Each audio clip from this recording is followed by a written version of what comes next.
and welcome to another episode of Something Witchy, a Sabrina the Teenage Witch rewatch podcast. I'm Lara Cotter. And I'm Sky Orchard. We are still here, believe it or not.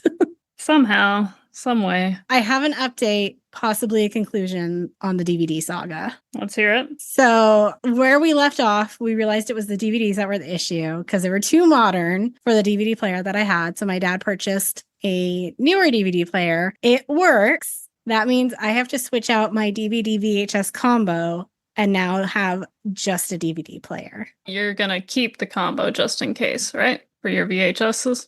Yes, it's going to go back to my parents' house where they have an identical DVD VHS combo because I realized none of my VHS tapes are actually at my house. They're all at my parents' house. So I don't really need the full combination here. But should, Disney Plus die or raise their rates to a point where I'm no longer comfortable paying, then I will bring the VHS back and all my old school Disney VHSs. Nice. We have concluded this moment. I will say I kind of have gotten used to doing it with the commercials on Pluto. And it's a little bit nice because it gives me a few minutes to catch up on thoughts. So I might actually still just do it on Pluto. Those 80 to 90 seconds really do come in clutch sometimes. And there's something about okay, now I have to switch the input and I have to turn on the DVD player and I have to put in the right DVD. It is just a little bit easier to do on a streaming service, even with commercials. That is the end for now. We will see if there's more to this. To be continued, ? I'm sure you all were on pins and needles just waiting for this conclusion. So there you go. Okay, our question of the week, which is grosser, pus or guts? I think pus is grosser. I think so too. I guess it depends. Are we watching it come out of the body? Are we watching the pus? Are we watching the guts spill out of the body? Or is it just there's some on the ground? There's some intestines on the ground or there's some pus. No, pus is making me gag. It's pus. It's still pus. It doesn't matter. I do not enjoy those pimple watching videos. I hate it when, I don't know why they're a game, but whatever ads for these quote unquote games come up on my phones. Yeah. No, thank you. I agree. Okay, well, that was a question and that was quickly answered. It was. That's our quickest question ever, maybe. It's definitely the quickest one we've had in a while. So we are in season 2, episode 6. This episode title is Sabrina the Teenage Boy. We again have our 2 descriptions. The TV guide description is Sabrina can't understand boys, and when she senses something between Harvey and Valerie, she turns herself into a boy but ends up dating Libby. That sentence is doing some heavy lifting with the dating Libby part, but okay. Hilda also transforms into a man to try and get rid of Mr. Kraft. The Paramount Plus/Pluto description is the mysteries of men are revealed when Sabrina poses as a boy to figure out how they think. It originally aired October 24th, 1997. We have a new director, new to this season director in Peter Baldwin. He did direct a bunch of stuff last season, including the season finale, Troll Bride. Our writer is Nick Bakay, and then we only have 3 guest stars. Our only guest stars are the 3 boys in the auto shop. Our first one is Ryan Francis. He plays Baines, one of the boys. His credits crack me up. Starting with the more normal credits for Ryan, he did Buffy, Hook, and Blossom. And then some of his more recent work is How I Met Your Murderer. Fantastic. Stay Out of the Effing Attic. Shriek If You Know What I Did Last Friday the 13th. I think that one's my favorite one, and I think I kind of want to watch that one. I don't know. How I Met Your Murderer is calling out to me. Throw them both on the list. Do you think it will have a better ending than How I Met Your Mother? Probably. I have never seen past season 4 of How I Met Your Mother. I may have already told this story on this podcast, but it was I was at work one time and I just had it on in the background and I was watching it all the way through for the first time. And our friend Nikki walked in and she was like, isn't it messed up how Robin and main character's guy whose name I can't remember, Ted. How Ted and Robin end up together? And I just stared at her and turned off the show and never watched it again. As you started to tell it, I was like, oh, did Nikki spoil it? And then you said Nikki's name. I was like, yep. She sure did. And then when I got mad at her, she was like, Laura, it's been off the air for 15 years. You cannot be mad that I spoiled this for you. I mean, 15 is a stretch there, but... It was a while. It had been off the air for a while. Then we have David O'Donnell as Ramage, which is just a wild name. He has been in a bunch of Christmas movies, Days of Our Lives, NCIS, Beverly Hills 90210, and Seventh Heaven. And lastly, we have Walter Jones as Dalrymple. He is uncredited in this episode because I don't think he actually says anything. He is the Black Ranger in Mighty Morphin Power Rangers. And then the movie Pop Star, Never Stop, Never Stopping. Sounds great. As well as NYPD Blue and Buffy.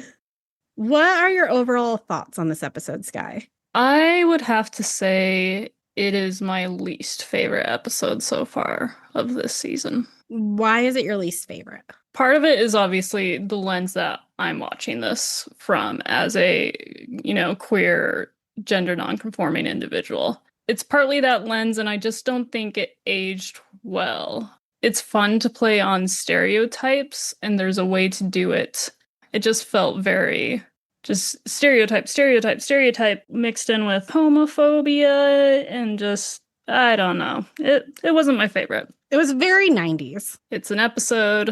I have some facts to share during it, but yeah, not my favorite. So you like this less than the Amanda episode? Think so, or it's a tie. I don't know. I'm sleep deprived, hanging on. I don't know who I am and what I think anymore. There were definitely some minorly misogynistic moments with Harvey and the boys. Valerie comes off so terribly in this episode. Mm-hmm. This is Valerie's worst episode, I think. Sabrina's not great either. No, but Valerie in particular just grates on me because there's something about that kind of whiny, passive personality that I will never get along with. I cannot get along with, and I want them as far away from me as possible. Libby is my favorite of this episode. I enjoy boy version of Hilda. Yeah, I mean, outside of the ants. I do think Hilda's Sunny is hilarious, and the interaction she has with Mr. Kraft, I think, are pretty funny. I enjoy that part of this episode. Okay, should we get into it? Let's do it. So in our cold open, Sabrina meets Valerie at the Slicery, where she had to fight a family for that booth. So Sabrina and Valerie say they've been ditched by guys for cars. They wonder what guys talk about when girls aren't around, and we cut to Harvey and friends talking about whether guts or pus is grosser. The answer being pus, as we established. Our outfit intro is a bee, and she says, to be or not to be, boo. Sabrina and Valerie join the guys in the garage. They're having trouble getting the car to start, and Valerie and Sabrina offer helpful suggestions. Valerie's being, are you using the right key? That's messed me up before. I also think we need to explain for some of our younger audience, back in the day, some cars had 2 keys. They had one for ignition and one for doors. Doors or trunk, one of the two. But so that was actually also an issue back in the day. We don't have that problem anymore because when was the last time you actually stuck a key in your car? It's been a moment. I do still have a key start ignition, but I always beep it to unlock. So the guys obviously seem uncomfortable with the 2 girls there and say something like, you don't see too many lowriders in Westbridge, which I would absolutely believe. Pretty quickly, Sabrina and Valerie get bored and leave, promising to never do that again. Back at home, Sabrina asks Salem what boys talk about when girls aren't around, but he refuses to tell her. Although he will say that boy cats are a bit more political than human boys. The phone rings and Hilda runs to answer it. It's Mr. Kraft asking her out again. She can't believe it. Last time they went out, she pepper sprayed him. So some consistency there. We are referencing episode 3, so good job. Sabrina joins them in the kitchen and asks Zelda, what's the mystery of men? Which then Zelda says, let me get my calendar and clear out the next decade. I don't think it's that large of a mystery. Hilda jumps in and says Sabrina has to be accepted by men to learn how they think. Sabrina needs to turn herself into a boy using a spell. Zelda forbids them to do that, however. Then Hilda says last time she tried a boy spell, she got lost for 50 years because she refused to ask for directions. Which I know that's also a stereotype, but boy, is that one that happens a lot. That was a good one. I also love Zelda's suit in this scene, that powder blue color, or periwinkle blue with the jacket and the pants that match. It was lovely. I loved it. The minute Zelda leaves, Hilda and Sabrina use the laptop to brew boy brew. Sabrina will still have her own thoughts. She'll just look like she would if she had been born a boy. Sabrina drinks the potion and burps, then turns into a boy. She has the classic 90s boy haircut. Hilda then warns her that the boy brew will only last 2 hours. So if Hilda was being serious in the previous scene, Zelda was then drinking the brew every 2 hours for 50 years. We can't expect the logic to continue from scene to scene. Okay. I mean, usually we at least get an episode that's consistent. This one is like literally 4 minutes prior. If that. Wow. I didn't catch that. Good job, Sky. Sabrina sets a timer on her watch. Zelda comes back through the front door, and Hilda pushes Sabrina down to hide her. Sabrina goes back to her room, where Salem stops her from putting on perfume. He also tells her she needs to pick out a name and vetoes her first choice of Kirby. And the mirror is back to the side of her front door, as are the creepy photos. They were gone last episode. The sandwich cake thing on the desk is gone, and so is the apple, but the egg is still there. Maybe Amanda broke the triangular thing and the apple while she was there, being a nuisance. Sounds about right. Giant Q-tip. It hit that desk. Yep. She did knock something off, but I couldn't tell what it was, so. Back at school, Sabrina drinks more boy brew in an empty classroom, but she still has a very feminine leather backpack as Jack. When she comes out, she greets Valerie, who's confused by this boy who seems to know her. Sabrina introduces herself as Jack and gives an excuse about sitting next to each other during an assembly. Sabrina leaves a confused Valerie to go to the auto shop, doing the very classic jumping to touch the ceiling move. Time for a little history corner. Yay! The assembly excuse was that their 2 homerooms combined to learn about the Boer War, which is all about British and Dutch colonialism. Ooh. Yay! The term Boer means farmer, is the common name for Afrikaans-speaking white South Africans descended from the Dutch East India Company's original settlers at the Cape of Good Hope. So there's our Dutch colonialism. Move forward in time a little bit, and you get to the First Boer War, because there are 2. The Afrikaans translation of that would be the First Freedom War, and this was fought from December 16th, 1880 to March 23rd, 1881. That's a very short war. Would we call that a war if it's 4 months? They do. All right. It was fought between the United Kingdom and the Boers of the Transvaal, as the South African Republic was known while under British administration. The war resulted in a Boer victory and eventual independence of the South African Republic. And then you get to the Second Boer War, which was much larger and is actually just referred to as the Boer War because it was the large one and not 4 months, like you pointed out. Tiny war, big war. Yep, tiny big. This was fought from October 11th, 1899 to May 31st, 1902. The origins of the war were complex, and they stem from more than a century of conflict between the Boers and Britain. One of the most prominent factors of this happening was the question of who would control and benefit most from the very lucrative Witwatersrand gold mines that were discovered in June of 1884. During this war, the Boers used guerrilla tactics that were quite effective. However, the Brits responded with concentration camps. And over 100,000 Boer civilians, mostly women and children, were forcibly relocated into concentration camps where 26,000 died, mostly by starvation and disease. This is terrible. Why was this not taught? Now remember, these are the white individuals of the Boers being put into concentration camps as far as that 26,000. What doesn't go spoken about, though, is the Black Africans were interned as well in these concentration camps to prevent them from supplying the Boers, and over 20,000 of them died as well. So the treaty ended the existence of 2 states there, the Transvaal and Orange Free States, which until that point were independent Boer republics, and instead they were placed within the British Empire, and it would all become the Union of South Africa in 1910. So there's a lot behind the Boer War. That is wild. Well, I didn't know any of that. Thank you for teaching us that, Sky. Valerie didn't know anything either because she is panicking about a test now. That's so crazy. I will take a moment to digest all of that. Terrible, terrible history. Jack joins the other boys working on the car and gives a last name of Spratski. Which Jack Sprat is the classic English nursery rhyme and a well-known proverb.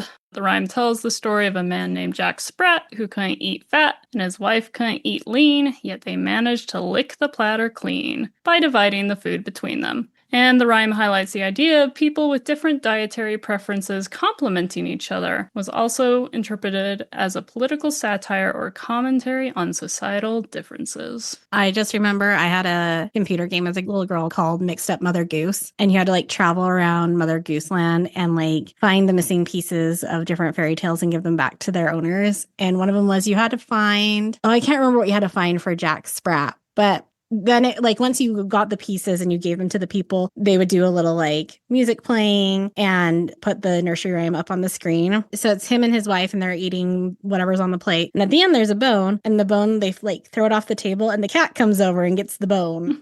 And I just remember that. Sounds like a fun game. It is a super fun game. You can find it for free now on like those old DOS game sites. The boys all start joking and pushing each other around. Jack offers the idea of checking the alternator again, and this time they say it's a good idea.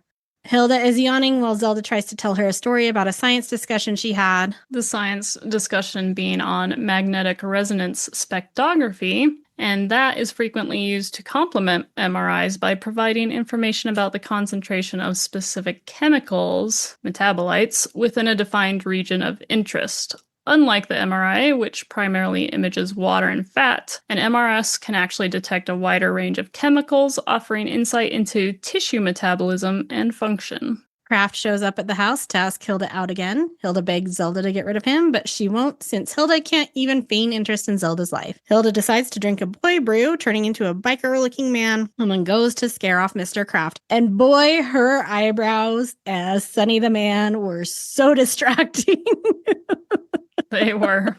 It works because Mr. Kraft leaves pretty quickly after apologizing. If I were you, I'd make it like a tailpipe and blow. Caroline Ray can do no wrong. She's hilarious. Jack is fitting in well with the other guys, except when she accidentally calls Troy Aikman so hot. Luckily, Harvey accidentally helps her cover on that one. They start having a burping contest, and Sabrina zaps herself, causing a burp so loud that it can be heard from outer space. The other boys are all impressed. They all start discussing their plans for the night, and Harvey admits he might be doing something with Valerie. Jack/Sabrina looks sad and uncomfortable about this, while the other boys go, ooh. Once again, Sabrina, you did this in the first 2 episodes. She understands and she knows, but I still don't think she's comfortable with it, and she can still be sad about it. No sadness allowed. Also, she didn't do it because she wanted to. She did it because her hands made her. Man up, Sabrina. Sabrina is complaining to Salem that Harvey wants to date Valerie. Salem points out that they did agree to see other people. He is being you in this one. And then my comment on this, because I was like, oh, it's a callback. I was like, consistency in this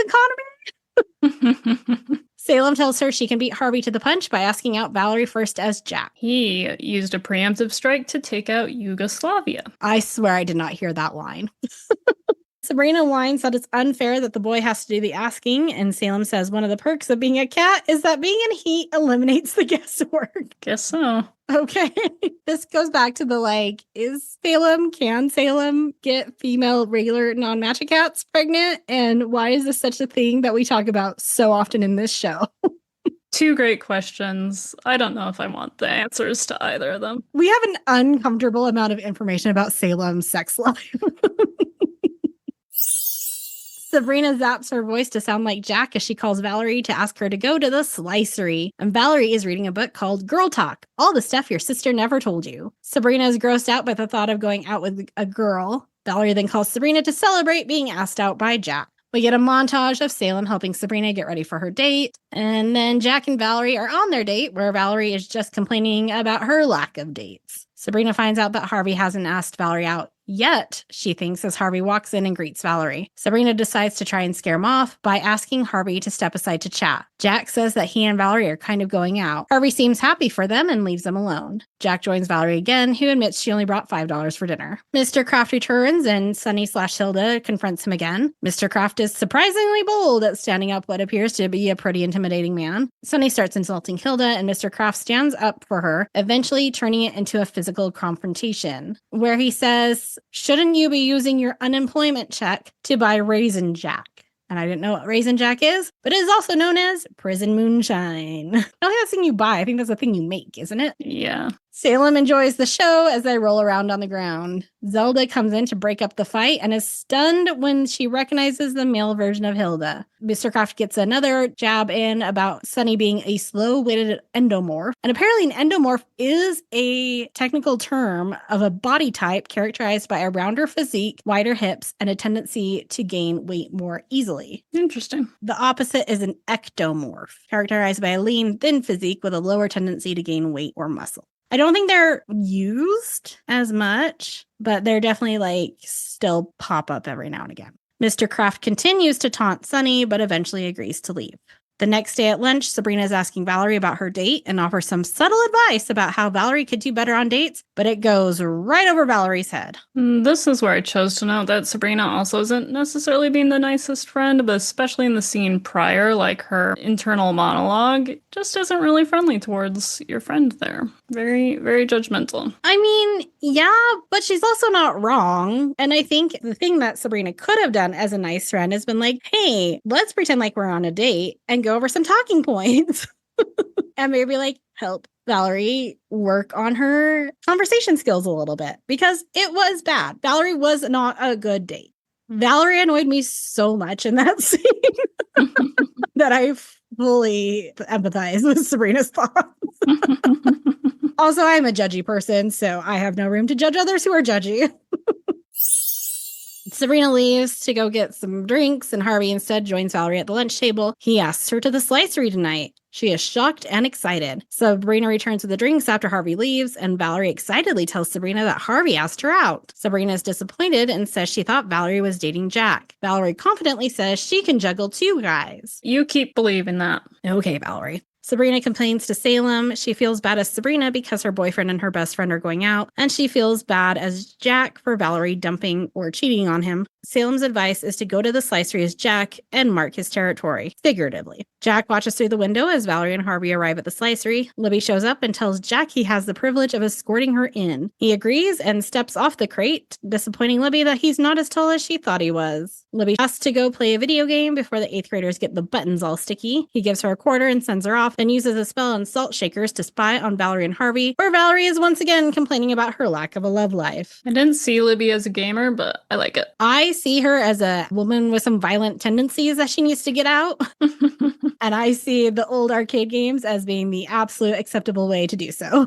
Zelda lectures Hilda about turning herself into a man. And again, Zelda's outfit is amazing. I love her outfits in this episode. The doorbell rings and Zelda offers to get rid of Mr. Kraft this time, but Hilda says he's actually growing on her after defending her honor. Hilda invites Mr. Kraft in, but he's here to see Sunny to apologize and to buy him a beer. Hilda offers to go with him instead, but Mr. Kraft insists on going with Sunny. Zelda pipes up that Sunny is actually here. A disgruntled Hilda goes to turn herself into her male version and returns as Sunny to go out with Mr. Kraft. Which the image of the 2 of them riding on Sunny's motorcycle to go get beers is just amazing. That it is. Jack is still holding the salt shaker up to his ear while Libby does the same with the pepper, but she can't hear the ocean. Valerie is still just complaining about her dating life, but Harvey interrupts her to ask her something important. But suddenly there's interference. All Sabrina can see is Harvey and Valerie holding hands. Jack runs off to the bathroom and says big boys don't cry to himself in the mirror just before Harvey walks in. And that bathroom is way cleaner and less graffitied than I would have expected given the rest of the Slicery. That place was spotless. Harvey asks Jack if he's crying, but Jack blames it on the disinfectant smell. Harvey admits he was asking Valerie about Sabrina. He misses her. He doesn't want to tell her, though, in case she feels pressure to go back on their decision to slow things down. I know I have problems with Harvey's in this episode, but this line, I was just but he is a good guy. 90s misogyny aside, that is a really nice thing to do. Harvey then notices that Jack's mascara is running, and in another really nice line, Harvey points out that he doesn't have a problem with it, but he's worried about the other guys. Just then, Sabrina's watch beeps. The spell is wearing off. She runs to the empty women's bathroom, and the spell wears off half of her body at first, but then the rest of it wears off. And as this spell is wearing off, she chooses to block the door with her body instead of going into one of the very accessible stalls to hide. Her brain is so washed with hormones right now of varying, types that I imagine the critical thinking skills aren't great at that moment. Sabrina exits the bathroom and notices Libby waiting for someone. Jack has been in the bathroom forever. Sabrina tells her she saw Jack leave 10 minutes ago. This line, Sprat split? I listened to Pepper for him. Doesn't he know who I am? That's the best line of this episode. Valerie and Harvey ask Sabrina to join them at their booth. Valerie excuses herself to get food for her dad, and Harvey and Sabrina have a cute little moment discussing gross things like skoongeely. Skoongeely that Valerie's getting for her dad. And skoongeely is a term used in Italian-American cuisine to refer to the meat of the conch, a type of sea snail, as a mild, sweet, and slightly briny flavor with a tender, chewy texture similar to cooked calamari. Skoongeely is often used in salads, pasta dishes with skoongeely marinara, and other seafood preparations. Would you trust any seafood that came out of the Slicery kitchen? No. I am for sure would not trust something like skoongeely, let alone like a shrimp. Hopefully Valerie has more than $5 this time, too. Gosh. In our end tag, Sabrina is wrapping up the lesson she learned from this week. Whatever guys are eating is what they're thinking about. She, Salem, and Hilda go back to watching football when a male Zelda, aka Buzz, joins them. And we get a dude from Sabrina. We also find out that this spell has lingering effects, as did the bowling pin and doll spells. You know, when I first saw your note here, before the scene actually happened on my TV, I got really excited that we were going to have video game Zelda, and it was going to be Link. No. And then I remembered there was an ant named Zelda. Well, that is our episode. That's one is going to be pretty short, I think. Our next episode is season 2, episode 7, A River of Candy Corn Runs Through It. Sky, what's it about? Candy corn, rivers, running through things. Someone's gonna get a sugar high, and it's gonna cause chaos. It may or may not be Sabrina. Sabrina could cause a spell that makes Valerie go extra cuckoo for Cocoa Puffs, or cuckoo for candy corn. I guess I'll have to wait and see until I watch it. This one, I think, is my favorite of the Halloween episodes. Oh yeah, it's Halloween time. Mm-hmm. It's a really good one. Season 3 is good too, but I think season 2's Halloween is my favorite. Excited for Halloween in probably July. Who knows? Wait and see. Who knows what's going to happen? I don't know. All right. Well, everybody, until next time, you can like, share, rate, and subscribe to this podcast wherever you listen to us at. You can email us at somethingwitchypod@gmail.com, and you can follow us on Instagram at somethingwitchypod and TikTok at something.witchy.pod. Until next time, stay magical.